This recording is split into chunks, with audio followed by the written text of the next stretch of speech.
Well, I think as we've watched the evolution of the web, I think we'll watch a similar evolution of the connected web. So the recent evolution of the web, from my perspective, is about disaggregating experience from the underlying consumers of that experience. Well, I do think that it is very much related to the evolution of open source software and larger open platforms, and the ability of people to build on top of these platforms and understand that the most efficient way to build applications is to do so with components that other people have put a lot of work into, right?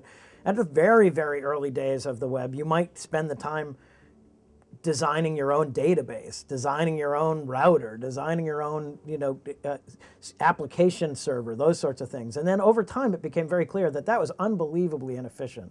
Look, I've already gone to Facebook. I've already described for them that you're my friend and you're my friend and you're my mother and you're my sister and I hate you and I like you.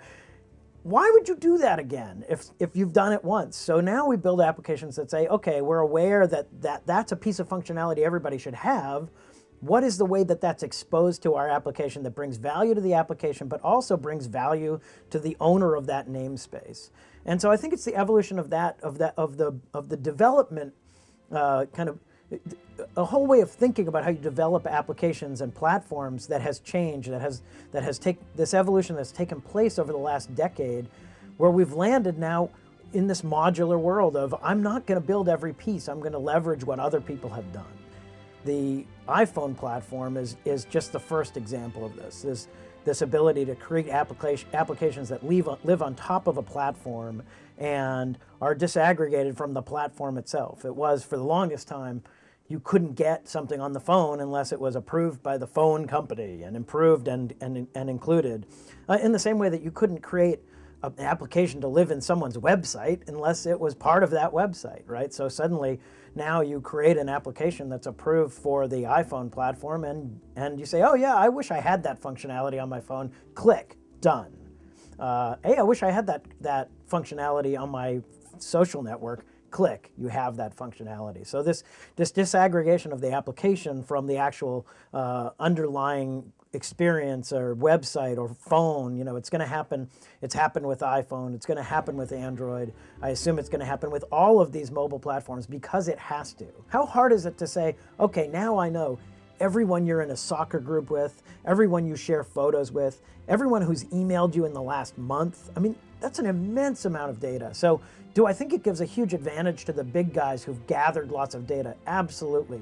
But I think if people start thinking in a smart way about how they can collect this data, you could build a meaningful social graph out of lots of pieces, the evites and Plaxos and birthday alarms and, name the littlest thing that connects people together, and you'll have very interesting data.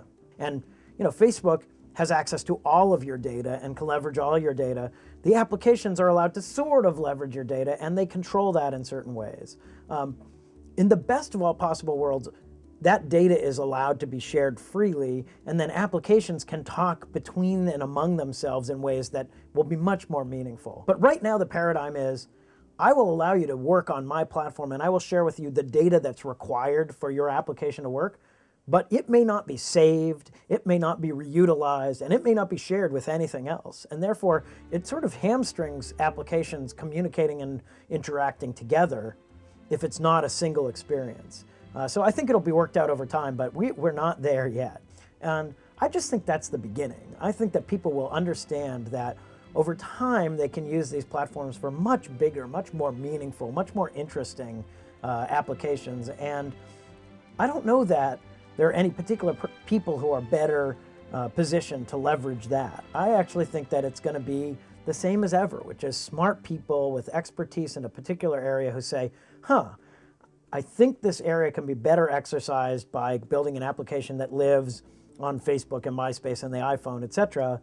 But I think that in a way that is informed by everything that's happened in the past. And those are the folks who are going to win because they're going to build meaningful applications that, the curve doesn't look like this.